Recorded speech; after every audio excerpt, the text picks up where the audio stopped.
Whew. Wow. She has to catch her breath first. I have to catch my breath. So that song was written by Stephen Schwartz, who wrote it for the movie Prince of Egypt. And Stephen's a very good friend of mine, and I think he very well could be watching right now, since I wrote him, I sent him, I left him a voicemail about what was going to happen today, because when I was going over the lyrics to the song to look at my talk, I was so moved. I was so moved by these lyrics, and I've heard them 1,000 times, but they meant something so different to me today, in today's world, in what we're going through today, and in what the world seems to be going through today. And so I called him and I left him a message. I mean, this is the man that wrote Godspell, Pippin, Wicked, Children of Eden. He has a theme. When he writes music, he always wants to write something that is going to turn the axis of the world, change something. I mean, for instance, in Wicked, the song For Good, you know, the way those lyrics go, saying that, you know, I have been changed for good by just knowing you. By being with you, I have been changed for good. Not just for the good of me and for the good of the world, but for good. It changes things. And that's what his lyrics do. So I sent him that voicemail, and he called me back yesterday and left me this gorgeous voicemail that really touched me. And then I had told him who was going to sing this, that it's literally, for me, one of the greatest voices in the world. And I really believe that. And I'm so grateful that she decided to come and sing for us on Sunday night when she's getting married this Saturday. This is the last time we get a single Nadine Risha. Yeah, so she's going on a cruise, and on the cruise ship she will be married. She showed me her wedding gown at brunch. It's unbelievable. The train is from here to that wall. It's just gorgeous. So these lyrics, let me just read these. Who knows what miracles you can achieve? Now, first of all, we know they're not miracles, right? They're normicals. It's just normal. It's the way you use your mind, whatever happens, that's normal. And it may seem like a miracle to some people, but we don't believe in miracles because we see, I know exactly where that came from because I was equal to it. So, who knows what miracles you can achieve when you believe? When you believe, somehow you will. You will when you believe. So, the entire center of our teaching is centered around what? Believing. You know, it goes all the way back to Jesus saying, it is done unto you as you believe. So, one of the two things I want to talk about today, one, of course, is going to be forgiveness, what we're about to do in this month. But before we go there, I want to start with, do you believe that it is done unto you as you believe? Because here's the thing, and I know we all say yes. Does everybody agree that it's done unto you as you believe? I know we believe that. But I always look around at people's lives and I say, if you really believe that, why did you create this? If you really believe it's done unto you as you believe, how on earth did you believe this? And why did you believe this? I think we give our minds a break now and then and go, yeah, I can still think this isn't going to materialize. Yeah, it will. So the first thing I want to ask us is, could we take some time this month to really find out if we believe in this thing called, and I love that you said that, Sean, religious science. If we really believe this philosophy we're all sitting here tonight listening to.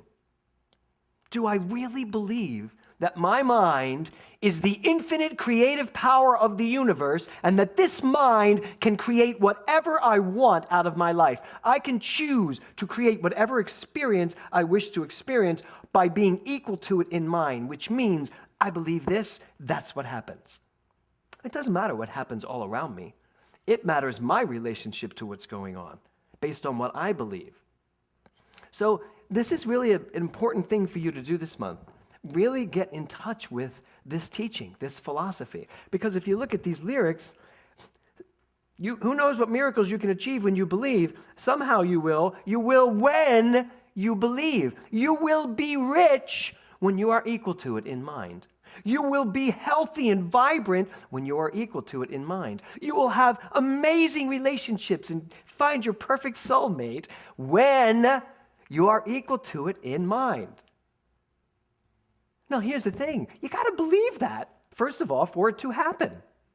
You basically do. Because it's one thing to say, yeah, I believe that. It's another thing to actually live it. And, as a minister, I'm kind of not interested in showing up on Sundays anymore and giving these, brilliant talks and, filled with humor and self-deprecation and all that fun stuff. And I did that for the first 10 years of my 15-year ministry. And I go back and look at some of those talks, and I don't ever go oh my God, listen, I love them. I think they're great. But I realized that for a long time, I would just come in and give these really fun talks and have a really good time. And you would all, if those of you who were here 15 years ago, Bonnie, you would all, Joe, Bob, you would all listen to them and then go about your week. And then come back the next Sunday for the fun talk. And then go about your week. I'm not interested in that anymore. If I can't give a talk that gives you something to think about all friggin' week and all month, and if I can't set some intention up for all of us to go deeper and deeper and deeper, figure out more, understand why my life is like this, if my life is not shifting and changing, I must not believe that I know how to do that. If my life is not getting better, if my finances are not getting more robust, if my opportunities are not just pouring out of everywhere, if my relationships aren't getting better, if my body isn't getting better, and I mean my body, my physical body, if my health isn't getting better, more vibrant, stronger, as you get older, that doesn't mean just because you're getting older, your health is going to go down the tubes. Now, many people believe that, and it is done unto you as you believe. If you believe that as you get older, you're going to get a little bit less healthy, then, oh well. The universe is saying, so here, try this limp. Try this, whatever you want to call it. Whatever's going to happen to you, the universe is just giving you what you ordered. And you didn't even order it consciously. That's the problem. The subjective mind, the unconscious mind, is doing just as much work as your conscious mind, more so. So you got to be on top of this. You have to actually first decide, do I have the power in me to believe? Do I believe that when I believe, I suddenly turned into this whoa, do I know when I believe that what I believe shows up in my experience? Now, I know you're all going to say yes, but I want you to spend the month really asking. And here's how you really ask this question. You look at your life. And you don't allow yourself to fall for faulty answers. You cannot look at your life and say, yes, I absolutely am in charge, everything, I know exactly what to do with my mind, and then see things in your life you're not happy with. There's your barometer. Did you just say that, Kelly? Kelly just went, oh, God. I did hear that. Because there's only one mind, and it's mine. So, this month gives you an opportunity to literally step it up, which is our yearly theme, to step it up in terms of you understanding this teaching and living this teaching. You can't walk around kvetching, complaining, being annoyed, judging, being judgmental towards yourself. You can't walk around doing all that and expect fabulous outcomes. And yet, I think many of us do. We do this, and that, and then we're surprised that life isn't showing up the way we want it to. No, life is showing up exactly the way you have designed it. So you want miracles that are really normicals? You want your life to just explode, that people look at you and just point to Nancy and say, I want what she's having. Or what was the line? I'll have what she's having. You want your life to just be this orgasmic energy that's just exploding everywhere? You got to be equal to it. That's how it works. So that's number one. Number two, the title of my talk is Believe It or Not. Now, Ernest Holmes is very clear about this. He says, it doesn't matter. You can believe this or not believe this. The universe does what it does anyway. You can say, I don't believe it's done unto you as you believe. And the universe says, okay, great, let's give you some of that. Let's give you some uncertainty. Let's give you some life experiences based on the fact that you think they're all coming out of nowhere. Let's give you that. Let's just give you a lot of chaos because you don't think the world is in harmony. So believe it or not, decide. Personally, for me, I'd like to believe it. And I do believe it. And how many of you have ever used your mind in such a way that you have created exactly what you wanted? Hasn't every one of you done that at some point? Is anyone in here never done anything that has proven this teaching? Good. Now it's time for you to start doing it every day, all the time. Because we really don't live in a haphazard world, folks. We don't live in a world where we can be victims one day and victors the next. We live in a world where we believe we can be victims. And if I can believe I'm going to be a victim, well, calling all perpetrators, because I'm a victim. I have to have a perpetrator. Where would I be without my perpetrators? I couldn't say I'm a victim. That's how this works. But same thing with a victor. When you know you are in life to succeed, and you will succeed at everything you put your mind to, and I have always had that feeling about life, if I put my mind to it, I will succeed. Then calling all successes. Until you let somebody tell you different, and you believe that. Now you're taking your belief over here. You see how this works? So believe it or not, it doesn't matter. It's up to you. You're going to get the result of whichever choice you make. So this month, that takes me to forgive everything. If we believe what this philosophy teaches, and that is that it's all energy, it's all God, it's all good, that that's all you are is this divine creative energy, if we honestly believe this, and that as I use this energy, I create my life, then forgiveness is the dirt standing in the way of me not being able to use my mind properly because there's stuff in there, the unforgiven. How many of you have anything in your life that you still need to forgive? Okay, so we just let these things roam around in there. Maya Angelou said this, it's one of the greatest gifts you can give yourself to forgive. And then she says, forgive everybody. One of the greatest gifts you can give yourself is to forgive. Forgive everybody. And then Robert Frost said this, forgive me my nonsense, as I also forgive the nonsense of those who think they talk sense. But I like the first part. I like forgive me my nonsense. How many of you have nonsense going on in your life? I'm going to tell you, y'all do.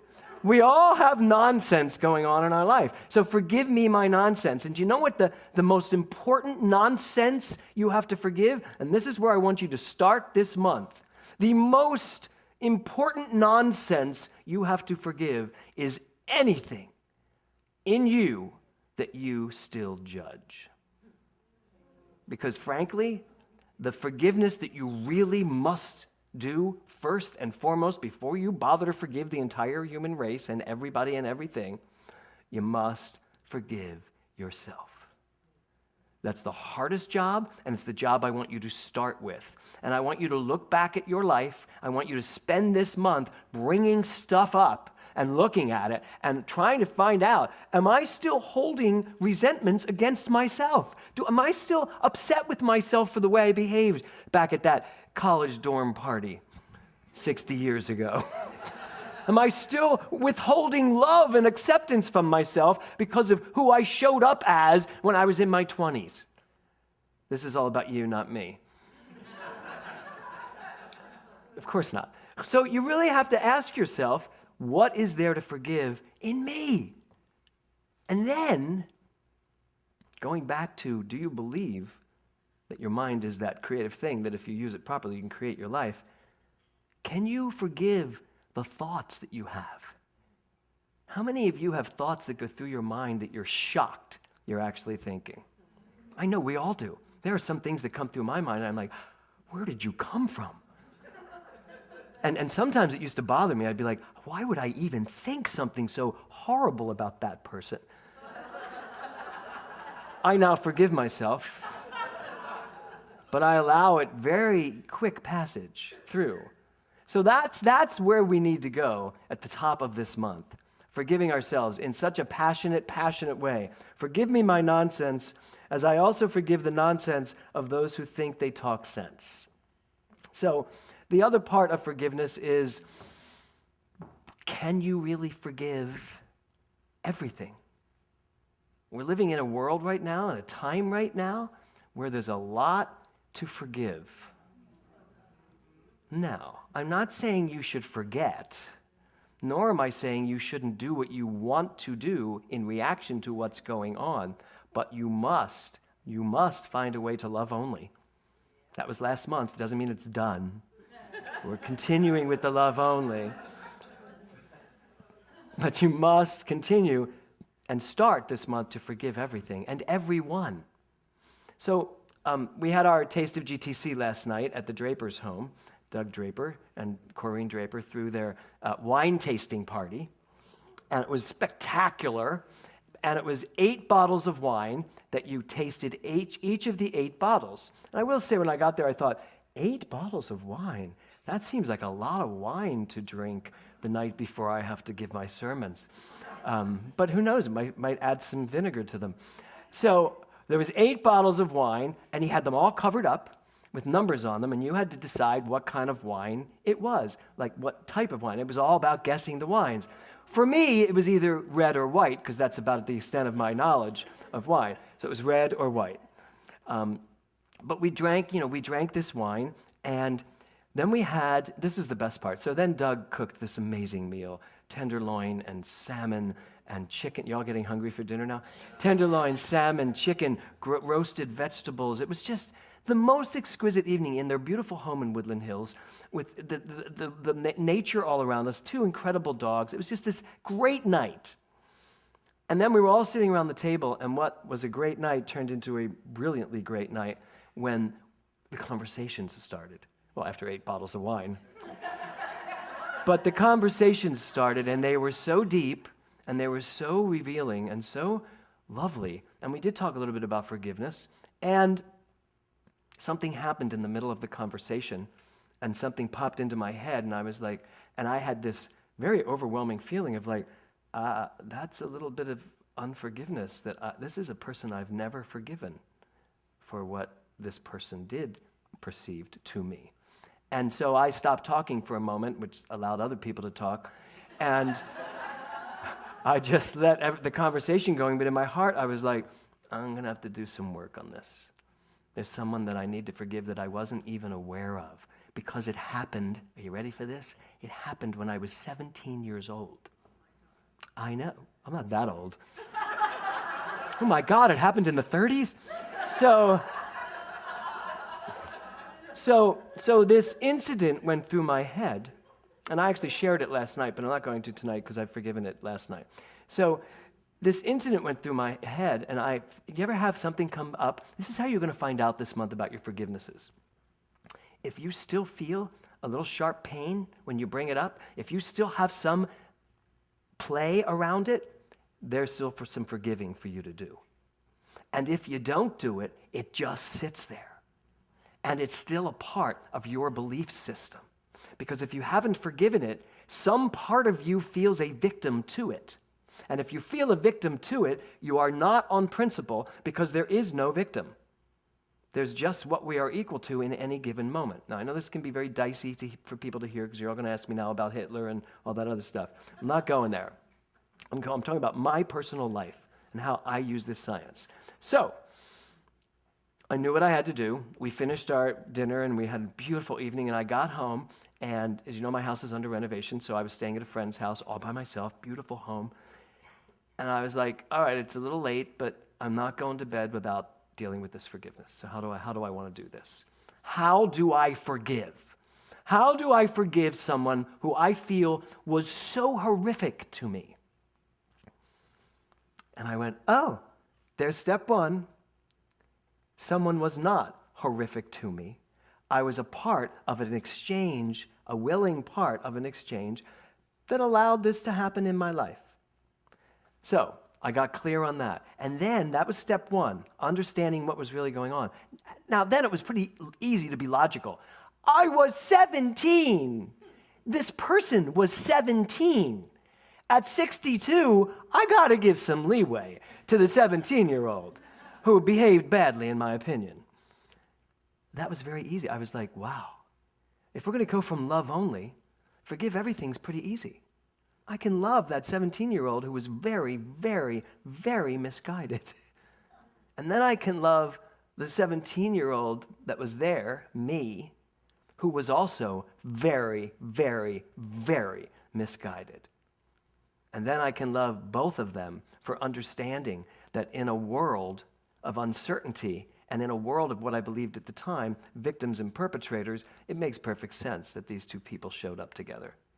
Once I got through figuring all of that out in my mind, it's not up there, I had a lightness of being.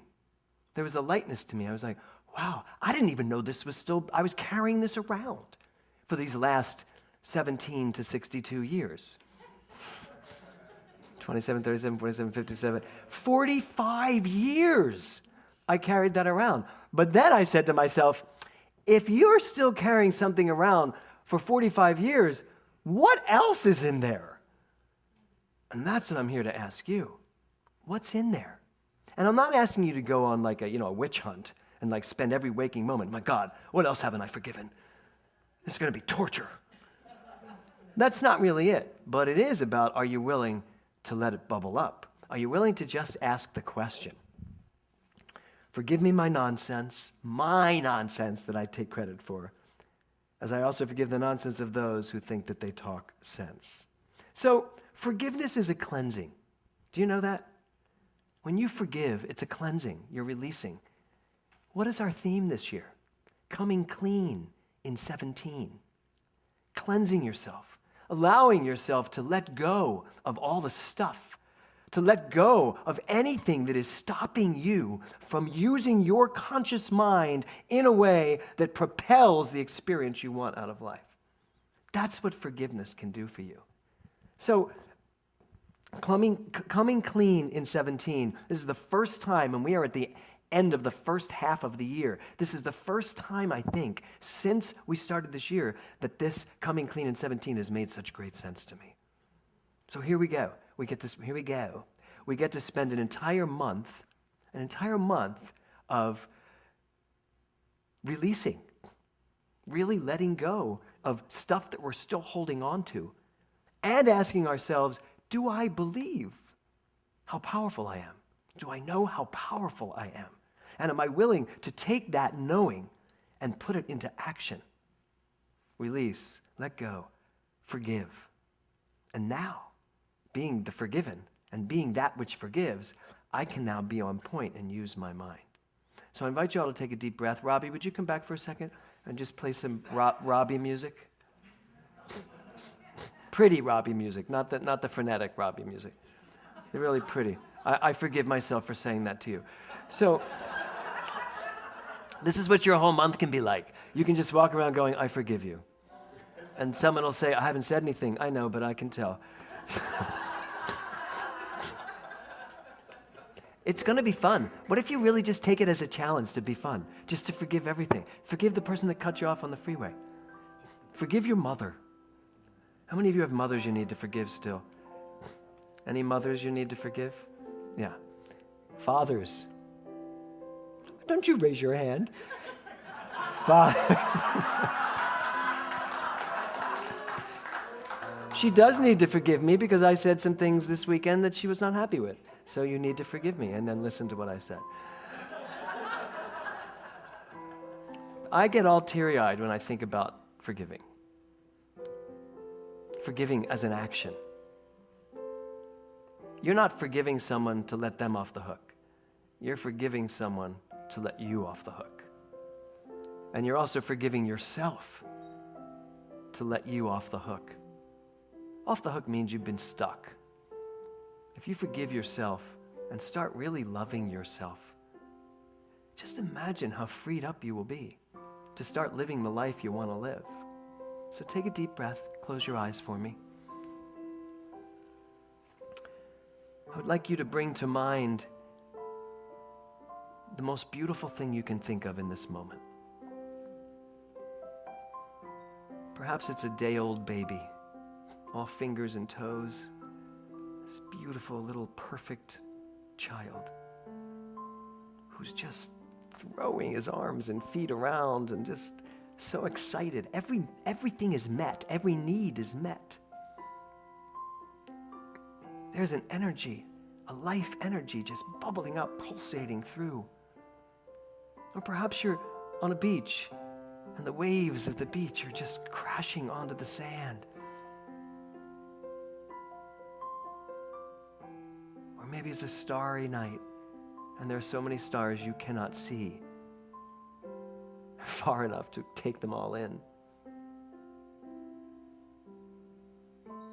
It could be a whale breaching right in front of you. Whatever it is, there is that within me that knows who I am, knows what I am, and knows that I am equal to an amazing life. I am equal to living out loud, loving out loud, laughing out loud, enjoying my life out loud. I am so grateful to know that this is my true being. Everything else has no business in my mind. I give permission for everything else to fall away. And I forgive it as it falls. It's done what it needed to do.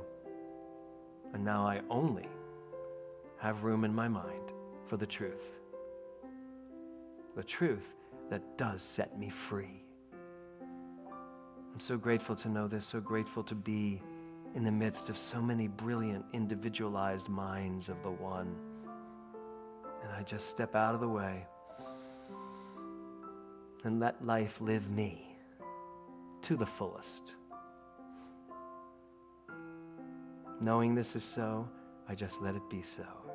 As together we all say, and so it is. This is going to be an amazing month. Make the decision before you walk out of this room to live this theme this month. Forgive everything and remind yourself why you are attracted to this philosophy. Namaste.